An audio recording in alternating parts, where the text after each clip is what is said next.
Começar a última trilha da noite, que é a trilha de indústria. Vamos começar as apresentações. Só queria dizer que eu sou oficialmente o pé frio desse negócio. Terceiro ano que dá problema na mesma task, no mesmo dia. Não quero mais ser da task da indústria, não. Mas a gente vai começar com as apresentações do WP3. Então, a primeira pessoa a apresentar é a Beatriz. Bia, pode começar. Obrigada, Gabi. Boa tarde, pessoal. Boa tarde, gente. Como a professora Gabi me apresentou, eu sou a Beatriz, sou da TASC WP3. E eu vou apresentar para vocês agora o meu projeto, que é análise e diagnóstico no setor de manutenção, baseado em um modelo de maturidade para gestão de manutenção. É um estudo de múltiplos casos no Polo Industrial de Manaus. O meu orientador, o professor Marcelo, sentado ali, e vamos começar.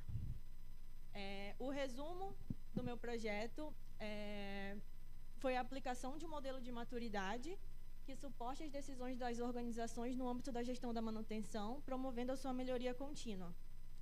O modelo ele se baseia no estudo da análise dos estados atuais das empresas e, mediante a avaliação das práticas em distintas classes, segundo os níveis de maturidade,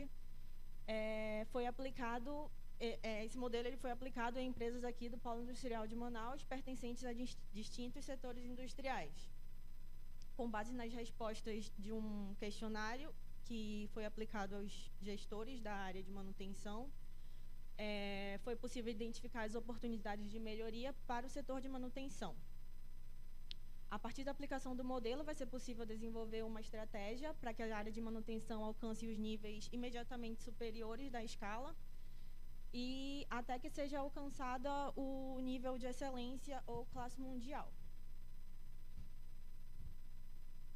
Vou passar aqui uma breve fundamentação teórica para vocês sobre gestão da manutenção.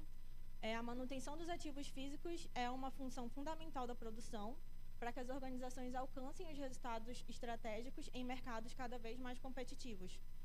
Ela deve garantir a disponibilidade de funcionamento dos equipamentos e sistemas de maneira a atender o processo produtivo a um custo adequado, com segurança, confiabilidade e preservação do meio ambiente. É visto que tanto a falta quanto o excesso da manutenção, ele é desgastante para a empresa, né? Pode aumentar custos, aumentar paradas programadas ou não programadas, isso tudo reduz os resultados da empresa no curto, longo e médio prazo.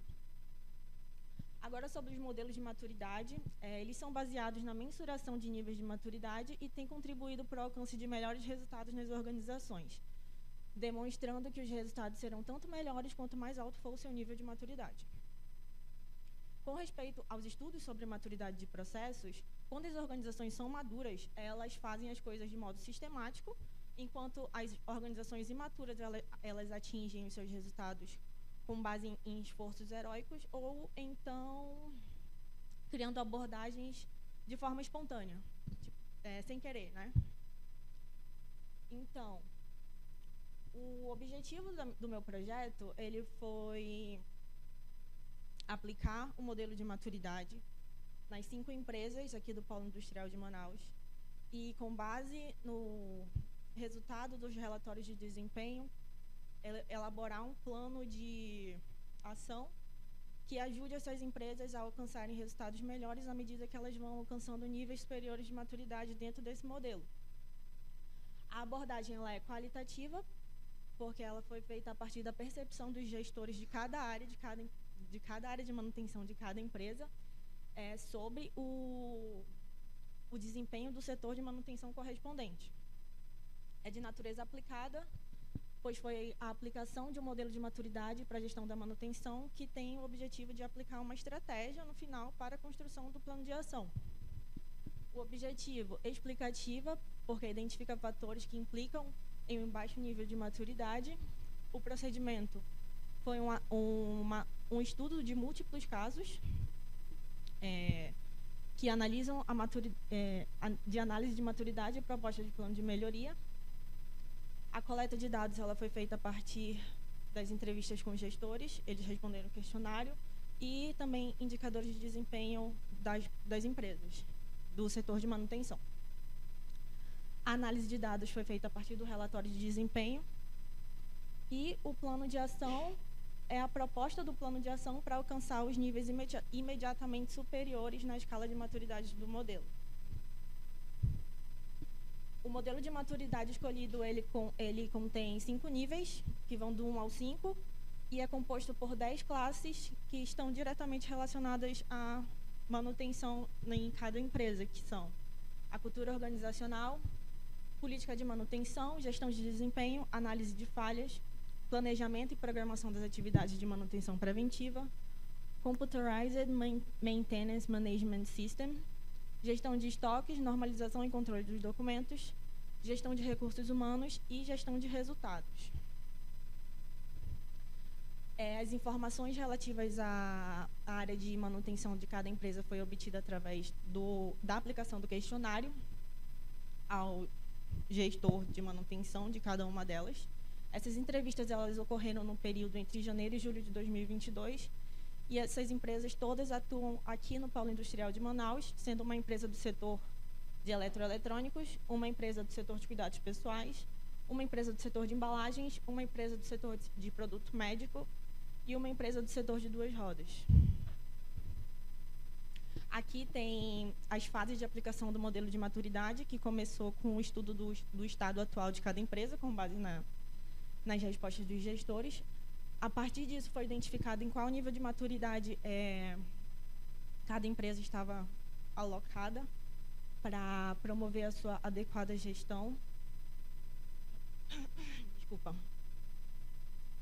Então, foram feitas as ações de melhoria, né, com um plano de ação para usar a manutenção de forma estratégica para cada organização, para que elas consigam atingir o ciclo de melhoria contínua, que seria a manutenção de classe mundial, num estado futuro.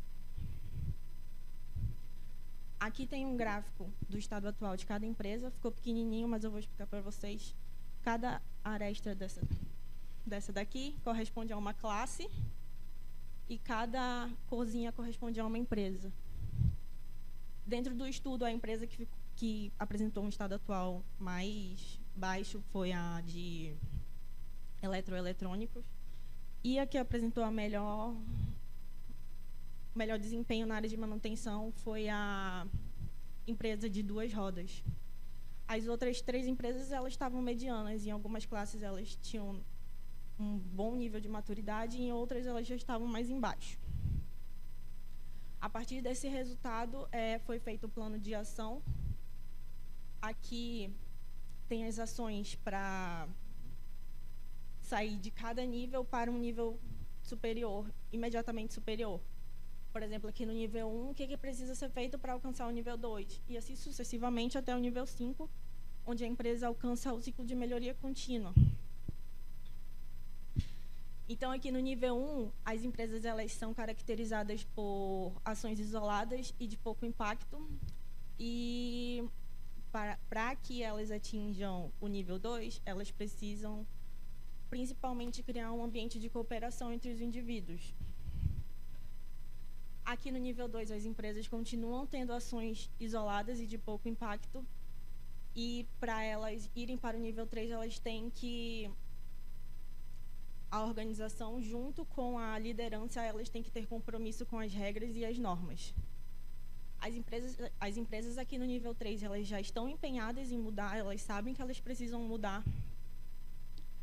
E para atingir o nível 4, elas precisam de maior cumprimento das melhorias e dos procedimentos estabelecidos.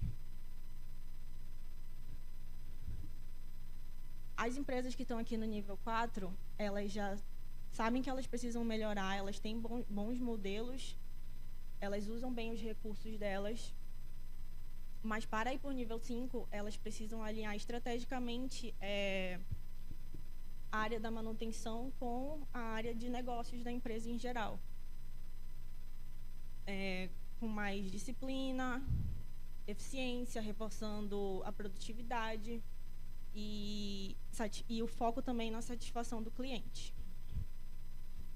Aqui as empresas do nível 5 elas já têm a área de manutenção estrategicamente alinhadas com a área de negócios da empresa, e aí elas entram no ciclo de melhoria contínua, que seria a manutenção de classe mundial. Então, no final do trabalho, concluiu que as empresas avaliadas, apesar de serem de setores diferentes da indústria, elas possuem as mesmas dificuldades semelhantes no seu setor de manutenção. E o modelo utilizado nesse trabalho, ele teve como objetivo auxiliar essa área de manutenção, identificando os potenciais erros e para que tenha a melhoria, né, a partir de suas fraquezas, usando o plano de ação determinado aqui. Então, sob a perspectiva da gestão da manutenção, o modelo de maturidade ele pretendeu auxiliar os gestores do departamento de manutenção na melhoria do desempenho na área, ao nível dos padrões reconhecidos como de classe mundial. A proposta desse sistema de gestão da manutenção baseada no grau de maturidade, ele se faz necessário com os resultados obtidos nessa pesquisa, somados com os resultados de outros trabalhos desenvolvidos, justifica essa proposta de um modelo que dê suporte aos gestores da área de manutenção e auxilie no reconhecimento do estado atual e dê o suporte necessário para que eles consigam evoluir de uma forma adequada e num tempo adequado também. É isso, gente. Obrigada. Vocês têm alguma dúvida? Alguém tem alguma dúvida? Fiquem à vontade.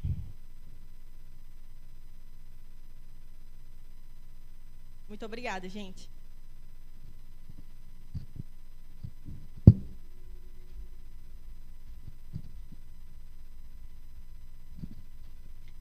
Obrigada, Beatriz. Então, a gente vai passar para a apresentação do segundo trabalho, que é da Cibele, da Vitória e da Gabi. Elas estão, assim... A Cibele até já saiu da UFAM, já colou grau.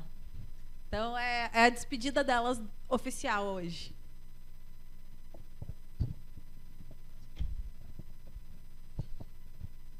Bem, boa noite a todos aqui presentes. O nosso projeto é a aplicação de SMED para redução de setup em uma máquina rebobinadeira com suporte de simulação computacional. O projeto foi feito por mim, Gabriele Gil, pela Cibele Neri e pela Vitória Freires. O nosso professor orientador é o professor Marcelo Oliveira. Passando pelo nosso sumário, nós vamos passar pela introdução, pela fundamentação teórica, metodologias, resultados, considerações finais e referências. Falando um pouco sobre o resumo do nosso trabalho, atualmente as empresas elas buscam uma parcela de mercado utilizando grandes produtos de portfólios diferentes. Isso torna os processos mais rápidos e eficientes, mas também nós precisamos que a metodologia SMED ela entre para a redução de setup das máquinas. O nosso estudo de caso, o nosso trabalho é um estudo de caso que ele utiliza o SMED para a redução do tempo de setup de uma máquina rebobinadeira. As nossas palavras-chave são SMED, setup, modelagem e simulação. A nossa justificativa. Com as constantes mudanças dos produtos, é necessário que tenha um processo com diminuição do tempo de setup. E é aí que entra a ferramenta SMED. A preparação das máquinas ela tem que estar constantemente atualizada e otimizada sempre que possível. O nosso objetivo principal é reduzir o tempo de setup das máquinas de uma máquina rebobinadeira localizada no Polo Industrial de Manaus. Essa máquina ela sofre com tempo de setup que a deixa morosa e com tempo de setup demorado. O nosso objetivo específico é analisar o processo atual de setup da máquina rebobinadeira, sugerir melhorias para as atividades executadas no setup e utilizar a modelagem e simulação como complemento na aplicação do SMED. A nossa máquina rebobinadeira ela é de fitas, rótulos e etiquetas. Ela é utilizada para modificar os rolos jumbos que vêm da máquina de cartão e da máquina de papel. Ela tem um processo muito rígido e robusto, e ela precisa passar constantemente por processo de atualização. Falando um pouco sobre o setup agora, na literatura, Shingo, em 1985, diz que é a chave para a mudança da manufatura e para a proximidade de novas tecnologias. Já para Her, em 2014, o setup relaciona todos os passos necessários para alterar um processo de uma configuração de produção para outra. Todo o tempo necessário para realizar as etapas do setup é chamado de tempo de setup.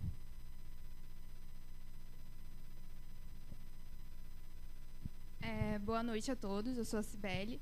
E uma das ferramentas que a gente utilizou foi o SMED. O SMED é uma ferramenta de troca rápida de ferramentas, né, na indústria. E é uma técnica de performar operações de setup em menos de 10 minutos. E também demonstrar a capacidade de produzir muitos produtos com o mínimo de perda. Por tempo de troca, de ferramentas, para aumentar a flexibilidade do processo. Quando a gente trata do SMED, né, é muito importante a gente saber distinguir o que é setup interno do setup externo. O setup interno é aquele onde a máquina está desligada e a gente faz as alterações. O setup externo é quando a máquina está operando. O ideal é que a gente transforme o setup interno em externo, né? Externalizando todos os setups, a gente pode fazer com que o tempo de produção da linha seja muito mais eficaz, né? Porque a máquina não vai estar parada. E o SMED ele tem 6 etapas que a gente vai estar explicando mais um pouquinho à frente.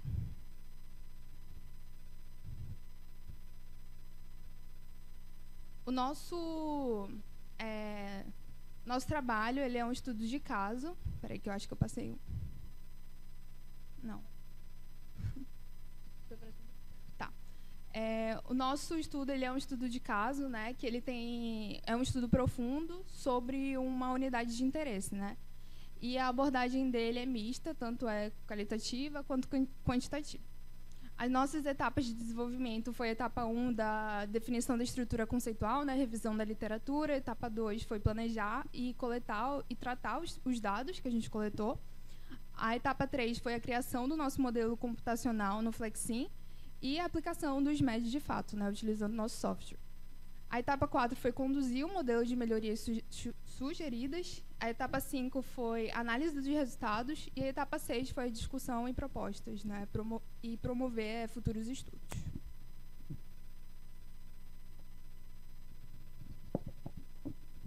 Boa noite, eu me chamo Vitória. Eu vou dar continuidade aqui na parte do desenvolvimento da nossa pesquisa. Na parte inicial, a gente tem análise de setup. Então, a gente faz um mapeamento de todas as atividades que vão ser feitas durante o setup. E aí, no mapeamento, a gente encontrou essas 14 atividades. De forma bem resumida, existe o rolo de jumbo, que é um rolo de fitas grandes, e aí ele vai ser rebobinado em rolos de fitas menores, e depois vai ser cortado e vai virar a fita que a gente conhece no mercado. E aí, o setup inicia quando a gente tem uma nova ordem de produção, então ele vai parar a máquina e vai ter que trocar o jumbo para começar a produzir outro tipo de fita. Depois ele retira o jumbo, busca a matrim, transporta o jumbo, tem que chamar o operador da empilhadeira para transportar o novo jumbo. Tem o transporte e a chegada desse jumbo, e aí ele não consegue fazer o processo sozinho, então ele tem que chamar outro operador para ajudar ele a colocar esse novo jumbo. Aí tem a etapa de colocar o jumbo, transporte do jumbo para a próxima rebobinadeira, ele busca as caixas de ferramenta, tem a preparação do jumbo antes de colocar na máquina, e aí sim ele pode colocar na máquina, faz o processo de traçado, que é enrolar a fita até chegar do outro lado da máquina para poder começar o processo de rebobinagem. E aí começam os primeiros logs e aí acaba o setup. A primeira etapa do SMED seria analisar os passos de troca. Então, aqui tem esse mesmo mapeamento que eu falei, as 14 etapas do setup. E aqui a gente colocou uma coluna de responsável por fazer cada um dessa etapa. Tem a duração em minutos e em segundos. E aí, nessa primeira etapa, a gente já fez o primeiro modelo computacional, que foi feito no Flexim. Então, aqui a gente tem o ambiente 3D para representar o que está acontecendo lá na fábrica. E aqui do lado a gente tem o Process Flow, que é onde a gente fez a programação de todo esse modelo computacional. A segunda etapa do SMED é separar setup interno e externo. Então, a gente tem aqui a duração, qual tempo vai ser o interno e qual tempo vai ser o externo. A etapa 3 é transferir o interno para externo. Como a Cibele disse, a ideia do setup é transferir tudo que é interno para externo, para diminuir o tempo da máquina parada. E aí, em cada uma das etapas, a gente viu como que poderia ser transformado cada uma dessas atividades em externo. Por exemplo, ele busca a matrim para poder transportar o jumbo. Então, a ideia é que essa matrim já esteja lá para ele não ter que perder esse tempo indo buscar a matrim. E assim por diante. A etapa 4 é otimizar interno e a etapa 5 é otimizar externo. E aí a gente fez análise em cada uma das atividades para ver o que a gente poderia otimizar. E aqui a gente tem um vídeo do modelo computacional. Desse lado a gente tem o cenário atual e aqui a gente tem os dashboards de indicadores do modelo.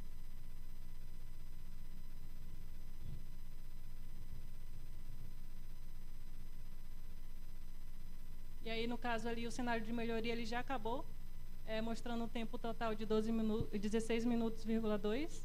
Enquanto isso, o cenário atual ainda estava acontecendo, sendo um tempo total de 26 minutos.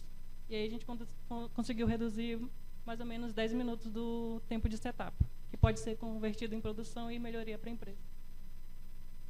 Aí aqui é só a imagem mostrando a comparativa entre os dois. Aí dividi aqui em setup externo, setup interno, aqui teve 22 minutos, se não me engano, no cenário atual, enquanto no cenário de melhoria a gente conseguiu reduzir o setup interno para 16. Não, 16 não, desculpa. 12, se não me engano. E a última etapa do SMED seria a padronização, então a gente fez uma folha de verificação para ser utilizado na empresa. Então, toda vez que ele vai terminar uma OP e tem que começar outra, ele vai pegar essa folha de verificação para preparar tudo antes da máquina parar. E aqui a gente tem as considerações finais. O estudo se mostrou satisfatório, onde o tempo atual de setup da máquina é de 26 minutos e, pela simulação, a gente comprovou que pode ser 16,2 minutos. Os ganhos não se referem somente à diminuição do tempo de setup, como melhorar o desempenho do operador da rebobinadeira e o desgaste físico dele diminuir. A gente ressalta que estudos como esse não necessitam de grande investimento, somente de uma pessoa dedicada para esse tipo de aplicação, e geram bastantes resultados, como a gente teve aqui nesse estudo. E a gente ressalta também a importância da modelagem de simulação como que permite mostrar os cenários de melhoria sem ter que parar a empresa, a linha de produção. E sugestões para trabalhos futuros seria a análise ergonômica desse setup dentro dessa linha de produção. Aqui são as nossas referências. E a gente nossos agradecimentos à Fundação Universidade do Amazonas, à Fundação de Apoio ao Ensino, Pesquisa, Extensão e Interiorização do IPAM, Samsung, a Faculdade de Tecnologia e o nosso orientador, o professor Marcelo. Obrigada. Obrigada, Vitória. A gente vai passar agora para o grupo do Júlio, do Jean e do Diogismar. Opa, boa noite a todos. Me chamo Jean Sandro, sou aluno de Engenharia de Produção.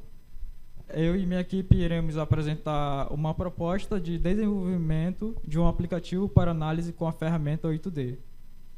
A equipe é composta pelo acadêmico Diogismar Justino Barai, eu, Jean Sandro, Júlio César dos Santos Lima e João Vitor Pinheiro da Costa. Nosso professor orientador é o Marcelo Albuquerque de Oliveira. A nossa atribuição é WP3 FT2. Bom, essa é a nossa agenda, os tópicos que iremos explanar aqui na apresentação. Começaremos com a introdução, depois objetivos, a revisão da literatura, metodologia, desenvolvimento, conclusão e, por fim, as referências. Bom, falando um pouco sobre a introdução, o uso de ferramentas de qualidade tem sido fundamental para o sucesso de empresas em diversos segmentos. Uma dessas ferramentas é o 8D, uma metodologia utilizada para análise e solução de problemas em processos produtivos. Com o avanço da tecnologia, o desenvolvimento de aplicativos web tem se mostrado uma alternativa viável para facilitar a aplicação de ferramentas da qualidade, e nesse estudo foi apresentado o 8D nas empresas.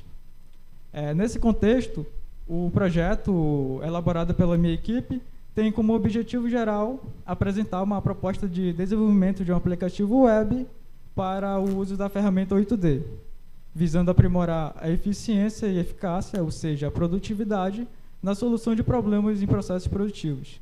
Serão abordados aspectos relevantes da metodologia, bem como os benefícios e desafios de desenvolvimento de um aplicativo para o seu uso, né?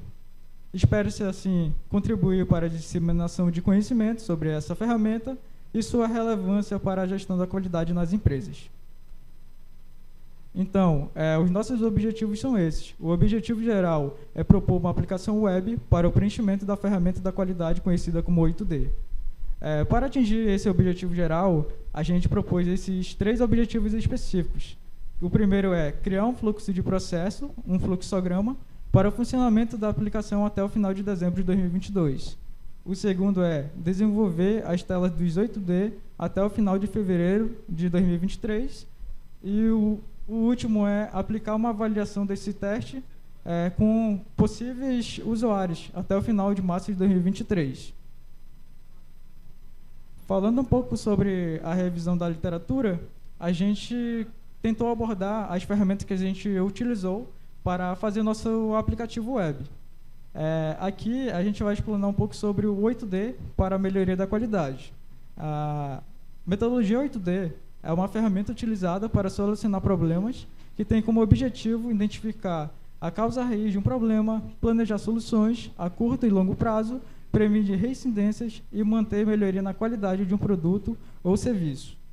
É uma abordagem que utiliza 8 disciplinas para melhorar a qualidade e promover a sinergia da equipe de trabalho, sendo recomendado como ação inicial para aprimorar a qualidade dos itens fornecidos e atender às expectativas dos clientes.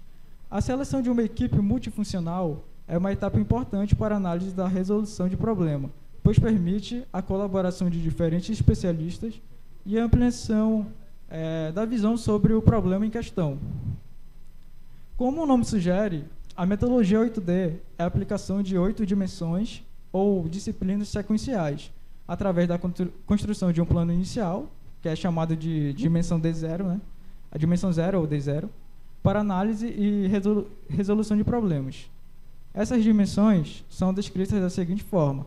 Temos a dimensão 0, que é o plano para a resolução do problema. Temos a dimensão 1, que é a construção da equipe. A dimensão 2, a descrição do problema. A dimensão 3, o plano provisório de contenção do problema. A dimensão 4, identificação e eliminação da causa raiz. A dimensão 5, a priorização de ações e verificação da solução. A dimensão 6 é uma solução permanente para o problema. A dimensão 7 seria a prevenção da reincidência do problema. E, por último, a dimensão 8, que é a celebração com a equipe. Segundo Rigo e Gifford, 2020, eles aplicaram a metodologia 8D em uma fábrica do segmento de embalagem com o intuito de avaliá-la frente à performance na qualidade da empresa.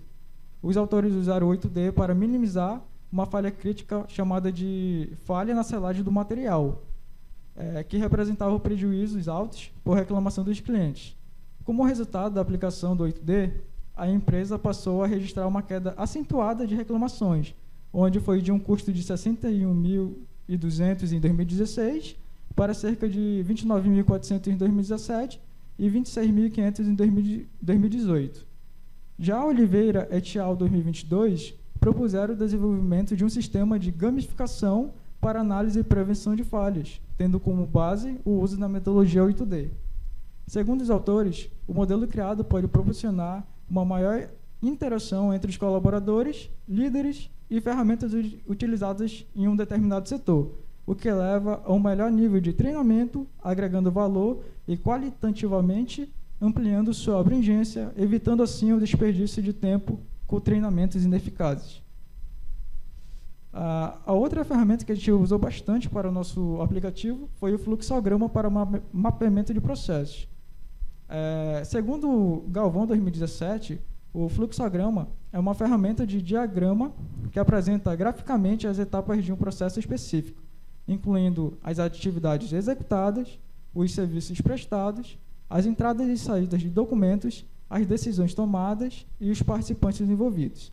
A utilização deste instrumento auxilia na compreensão do fluxo atual do processo, permitindo a identificação de possíveis problemas, etapas desnecessárias e atividades repetitivas ou redundantes. Com base nessa análise, os participantes envolvidos no processo podem implementar melhorias e correções necessárias. Já Teixeira et al. 2020 explicita que os fluxogramas são representações visuais que desempenham um papel importante na área de design, mídia e gestão, especialmente no planejamento de interfaces digitais, incluindo a estrutura de navegação. Bom, os autores eles fizeram um esquema de fluxograma pautado em 5 planos para a elaboração de interfaces digitais. Essa aqui é uma imagem adaptada da obra, Teixeira et al. 2020, onde ele começa com um plano estratégico, depois ele vai para o escopo, em seguida o plano estrutural, aí tem o esqueleto da interface e a superfície.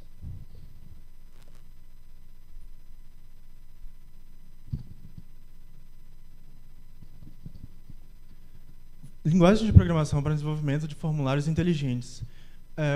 Dos aspectos que a gente utilizou para o desenvolvimento da pesquisa foi a utilização de formulários online. E, no caso, o relatório 8D ele é um formulário online. E eles são uma forma conveniente e eficiente de coletar dados de informação, porque é um formato flexível para a construção dessas pesquisas e formulários de contato. Além disso, um dos fatores que a gente utilizou no desenvolvimento do nosso artigo com a aplicação foi a utilização de linguagem de programação. E, especificamente, o Python ele possibilita que a gente utilize, através dos pacotes e da comunidade aberta, open source, a construção de dashboards interativos e de páginas, mesmo utilizando pacotes mais flexíveis, como o Streamlit. Metodologia do nosso projeto. O tipo de pesquisa e abordagem. A nossa pesquisa é uma pesquisa survey com abordagem híbrida. Survey porque fazemos levantamentos e utilizamos formulários de cadastro, e uma abordagem híbrida porque utilizamos parâmetros qualitativos e utilizamos através da coleta dos formulários, fazemos uma análise quantitativa através da escala qualitativa que definimos. A população são gestores da qualidade do Polo Industrial de Manaus. E a coleta de dados foi feita através de questionários online do Google Forms, compostos por perguntas fechadas. A análise de dados foi feita utilizando pacotes do Python, que facilitam a manipulação estatística e visualização de dados, bem como a transformação de dados. As etapas da nossa pesquisa foram a construção do questionário e a aplicação. Eu acho que pode fugir aqui do entendimento de alguns que talvez não tenham uma experiência industrial. Quantos aqui sabem o que é um plano de ação? Vocês sabem o que é um plano de ação? Pois é. Para os que não sabem, o plano de ação ele é necessário toda vez que algo foge da conformidade dentro da indústria. Seja aquilo parte do processo ou também em áreas, em relação a ISO, regras e coisas do tipo. São necessários planos de ação. E o que a gente vê hoje em dia? Hoje em dia, existe uma corrida pela digitalização, pela indústria 4.0, pela não poluição. E hoje, a maioria dos planos de ação usam ainda ferramentas que muitas vezes são necessário impressão em papel para poder responder esses formulários. E justamente esse problema que nosso trabalho vem atacar, nosso trabalho vem buscar essa digitalização dos planos de ação, principalmente com a ferramenta 8D, que é uma ferramenta muito, muito popular aí no nosso polo industrial de Manaus, para respostas às ações, né, como ferramenta de resposta aos planos de ações. Então, como já foi citado aqui, a gente fez esse desenvolvimento, a gente desenvolveu um aplicativo web através da linguagem Python, usando principalmente o framework do Streamlit, que é um framework relativamente novo e que facilita muito. Existe muito estigma com a programação, de que programação é difícil, e de fato, demora um certo tempo a gente adquirir habilidade suficiente para conseguir fazer um bom desenvolvimento de um aplicativo bem estruturado e para isso virar um produto industrial ali possível de usar. Mas hoje existem bibliotecas que automatizam muito isso. Beleza, dando continuidade. Só para reforçar, o nosso trabalho ele é um artigo que propõe o desenvolvimento de uma aplicação web que realiza análise 8D. As etapas do nosso artigo que propõe esse protótipo. No caso, a gente tem a aplicação do questionário aos usuários, gestores da qualidade. A gente tem a delimitação do escopo das 8 dimensões que compõem o 8D. A gente vai falar mais sobre isso mais na frente. A gente tem a análise comparativa das alternativas, no caso, principalmente o Quality In. Na sequência, a gente tem o desenvolvimento do software em si, com as interfaces da aplicação e a maneira como a gente construiu isso dentro do Python com Streamlit Pandas. E, por fim, a avaliação pelos usuários do protótipo que a gente criou e as nossas conclusões a respeito disso. Dentro da metodologia também, as tecnologias utilizadas. A gente utilizou Python, uma linguagem de programação de código aberto, com ampla comunidade de diversos pacotes, e também é uma linguagem muito famosa e atualmente utilizada para análise de dados, data science, machine learning. E dentro do Python, recentemente, surgiu o Streamlit, que é um framework que unifica bem a ideia de front-end com o desenvolvimento das lógicas de visualização de dados. Então, a maioria dos data apps hoje em dia são criados com o Streamlit, e a gente utilizou ele porque ele agiliza muito o desenvolvimento e o deploy da aplicação. E também o Pandas, que tem sido a linguagem de transformação e limpeza e agregação de dados mais comum atualmente. Bem, sobre o fluxograma da aplicação. O aspecto mais importante do nosso fluxograma é que ele bloqueie toda vez que a pessoa não tenha preenchido a dimensão anterior. No caso, a pessoa só pode ir para a dimensão 1 se ela tiver preenchido a dimensão 0. E ela só pode finalizar o 8D caso ela tenha preenchido todas as dimensões. Esse é o principal fator do nosso fluxograma de funcionamento da aplicação. Aqui eu tenho um fluxograma. Tá meio difícil a visualização, mas basicamente a gente tem aqui uma tela inicial. E se a pessoa quer começar um 8D, ela passa para cá para uma primeira tela, para uma primeira dimensão, e ela preenche essa dimensão. Se aquela dimensão foi preenchida, ela está com os dados certos, então ela pode passar para o D seguinte. E ela só pode passar para o D seguinte se ela tiver terminado o D anterior. Então aqui a gente chega nessa parte de: você terminou o D anterior? Terminou. Era o último? Não. Se não for o último, ela volta. Ela volta e tem que preencher o novo D, no caso D0 para o D1, mas caso seja o último, no caso o D8, ela já tenha finalizado o D8, então ela acabou ali finalizando ela já pôde finalizar ali o 8D. Pode passar. Então aqui a gente tem o desenvolvimento, então aqui uma das nossas primeiras interfaces. Então todas as funcionalidades da aplicação, elas são acessíveis a partir da interface inicial, conforme as figuras ao lado. Então vocês podem ver aqui essa dimensão, ela é a dimensão D5.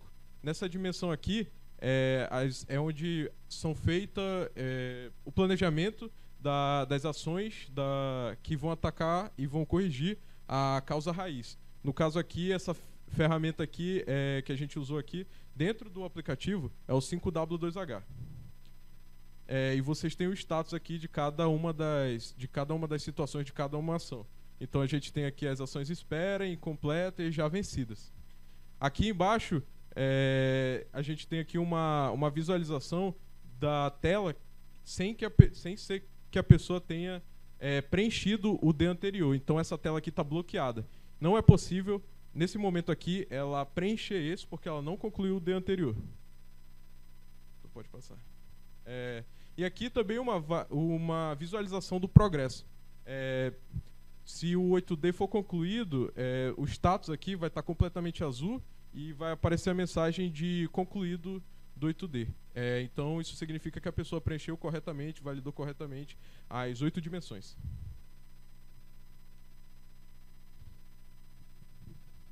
Bem, depois de criação do software, a gente levou o software para o teste. Então, para o teste, a gente usou 5 usuários. Esses 5 usuários são os 5 gerentes de qualidade de algumas empresas aqui da Zona Industrial de Manaus. Então, a gente elaborou 5 questões fechadas, 3 questões fechadas. Nessas 3 questões fechadas, a primeira questão é como se eles recomendariam o software para outras pessoas. Então, todas as 5 pessoas decidiram que eles vão recomendar o software para outras pessoas. E outra questão é que se ele... Ai, não estou vendendo nada agora. Tá, a outra questão é se o software, as funcionalidades do software estão dentro do padrão que é para fazer o relator 8D. Então, dentro dessas questões, 60% das respostas dizem que eles vão, ou todas as funcionalidades estão dentro do software. E outra questão é se eles vão conseguir, se todas as orientações em relação a 8D estão dentro do software. Então, 70% das respostas disseram que sim. Tá. Essas aqui são as avaliações que a gente encontrou com os usuários. Foi possível testar que o protótipo funcionou bem como esperado, sendo agradável, rápido e confiável. Porém, os usuários levantaram 2 questões que são muito importantes que é para poder levar em consideração para melhorar o nosso software. Primeiro, é em relação a que o software está muito intuitivo e como nem todas as experiências plenas fazem uma análise de 8D, apesar das instruções presentes, é necessário deixar claro no momento do preenchimento como exemplo de preenchimento. O segundo ponto também que eles levaram em consideração, ou que pediram para a gente levar em consideração, era só a funcionalidade. Pois depende da organização. Como para a análise do 8D, exige muito dimensão de análise, sendo algumas ferramentas como 5W2H, ou diagrama de causa e efeito, ou Ishikawa.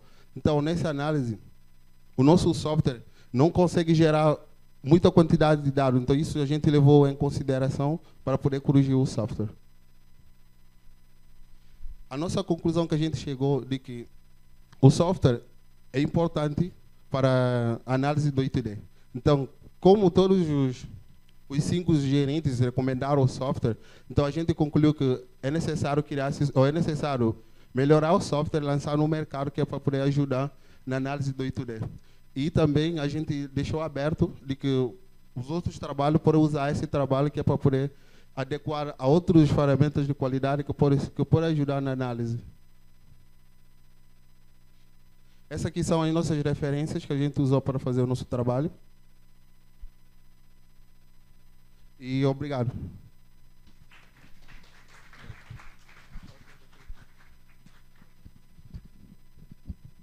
A gente gostaria de apresentar o vídeo rapidinho de como o nosso aplicativo ele se comporta. Então aqui vocês vão começar a ver um preenchimento a partir do D0, que é o D inicial, ali onde você dá as primeiras informações sobre o plano de ação.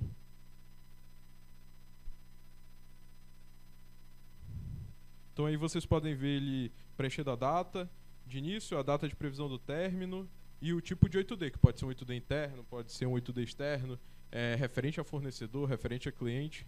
E aqui, como vocês viram, ele validou e já passou para a segunda dimensão, que é o problema. E aí ele começa a descrição da não conformidade.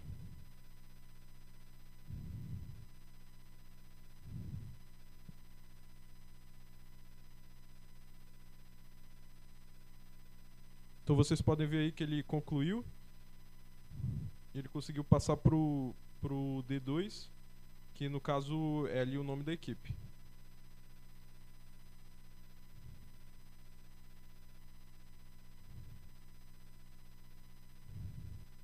E aqui também é uma das funcionalidades que... Eita, começou de novo.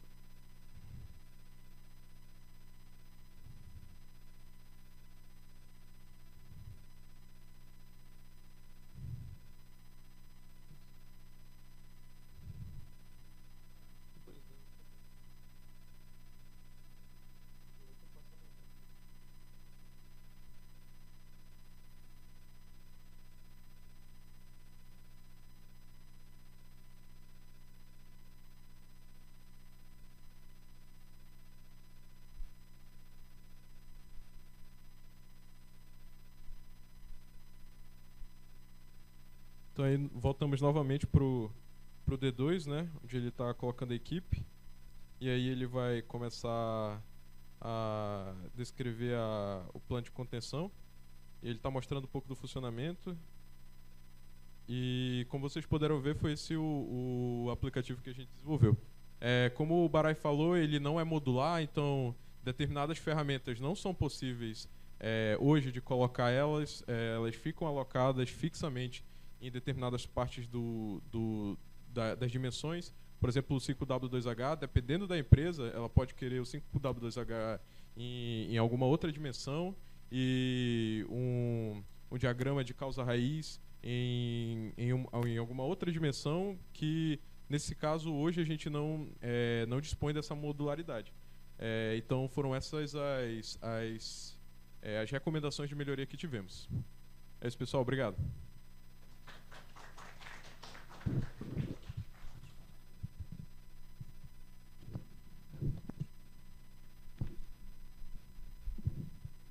Obrigada, meninos. Então, agora a gente vai passar para a última apresentação do primeiro dia do Projeto Super. Chamar o Bruno, que vai fazer a apresentação dele.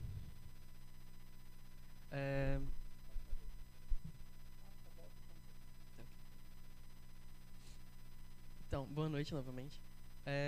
O nosso projeto tem como tema a proposta de implementação de um sistema de energia solar fotovoltaica em uma residência trifásica na cidade de Manaus. A equipe é composta por mim, Bruno César, e pela Jennifer, que não está aqui presente.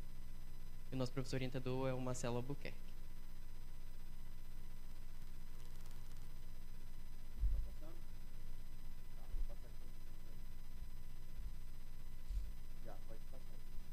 Bom, eu vou passar pelo resumo, introdução, revisão da literatura, metodologia, resultados de discussões, a conclusão, agradecimentos e as referências do projeto. Pode passar aí. Tá, o resumo brevemente. A nossa motivação é ter uma procura por tecnologias de geração de energia alternativas em energia hidrelétrica. O método do trabalho utilizado foi tentar desenvolver um estudo de recursos solares aplicados na energia fotovoltaica. Os resultados: o trabalho se encontra dividido na caracterização da residência estudada, análise técnica, lista de equipamentos, orçamento e o retorno financeiro. E a discussão é o aumento do consumo de energia em escala mundial. É o tema da discussão. Bom, uma introdução. Tá funcionando? A matriz de energia elétrica brasileira é formada na sua maior parte por energia hidrelétrica, classificada como fonte renovável. No entanto, em períodos de seca, necessita de uma alternativa para se ter energia. Então, se tem estudos voltados para energia fotovoltaica como meio de energia alternativa para a hidrelétrica. Revisão da literatura. Brevemente, fontes de energia. As fontes de energia são classificadas em fontes renováveis e não renováveis, sendo as renováveis recursos naturais que não causam impacto na natureza por sua retirada, ou o mínimo possível. Energia fotovoltaica é a energia solar, né, resultante dos raios solares. E a análise custo-benefício é o quanto você investiu e o quanto isso vai lhe trazer de retorno financeiro com o tempo. A metodologia. Primeiro foi feito um levantamento bibliográfico para que a gente pudesse ter embasamento para fazer todo o projeto. E a gente tem aqui a estrutura de pesquisa, que consistiu na revisão de literatura, identificação do cenário, o estudo do caso no local, a obtenção dos dados, a análise dos dados e a apresentação dos resultados, e a discussão e considerações finais dos resultados. Ele foi dividido em os dados, que foi o consumo de energia, os dados do local e o levantamento dos equipamentos, sistema, que foi os cálculos da implantação do sistema, a definição do equipamento a ser usado e os itens para implantação e quantidade, e a análise, que foi o orçamento da implantação, o cálculo do retorno financeiro, o payback, e a análise da viabilidade do projeto. Bom, primeiro foi feito um estudo em uma residência aqui da cidade de Manaus, especificamente lá no bairro Parque 10, e com esse endereço a gente jogou no Google Maps e conseguiu a latitude e a longitude aproximada daquela residência. Então, com essas informações a gente também identificou que no diagrama da análise, no diagrama da árvore dos desafios, o caule representa o maior problema, que é o aumento da fatura de conta, da energia, né? O aumento da fatura. Com a latitude e a longitude coletadas pelo Google Maps, a gente consegue entrar no site que é relacionado à energia eólica, Sérgio Brito, e calcular o índice de radiação solar naquele local em específico. Então, a gente tem aqui um gráfico com as informações pelos meses, né, do ano de radiação solar naquela residência. E com essas informações a gente faz alguns cálculos básicos para fazer essa instalação, como o consumo médio mensal, utilizando naquele local, o consumo em quilowatts, a eficiência dos painéis, a quantidade de painéis necessários e a área que a gente ia ter para instalar esses painéis. Então, o consumo médio diário daquela residência era de 25,72 kWh por dia. Também com os cálculos, chegou à conclusão de que 18 painéis seriam suficientes para suprir a demanda daquela residência, mas para ter uma margem de segurança a gente usou 20 painéis, que é para sobrar e ninguém precisar ficar também economizando. Bom, também chegou à conclusão de que 2 inversores seriam suficientes. Os inversores, eles são responsáveis por converter a energia solar em energia elétrica. Então, a gente usaria os inversores de onda senoidal pura para fazer essa proposta. E a gente já desconsidera aí as perdas e tudo mais, porque não é 100% reaproveitado.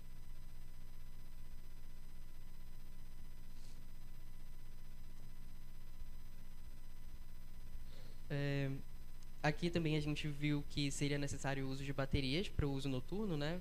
No caso não tem sol. Então, seriam necessárias algumas baterias. E essa energia armazenada pelas baterias seria no valor de 85,733 watts. Tá bom?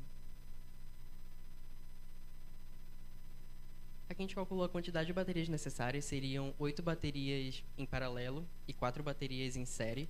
Ou seja, seria um total de 32 baterias para suprir a demanda daquela residência. E aqui a gente tem um custo geral de tudo. A gente está aqui rateado no quadro, né, pela quantidade, pelas unidades e o frete, enfim, está tudo incluso. E a gente chegou à conclusão de que seria em torno de R$104 mil de investimento para fazer a aplicação naquela residência. Payback. Bom, o payback, como eu disse, é o retorno financeiro daquele investimento. Então, seria aproximadamente 9 anos para se ter aquele retorno. Uma economia em torno de R$970 por mês durante 9 anos.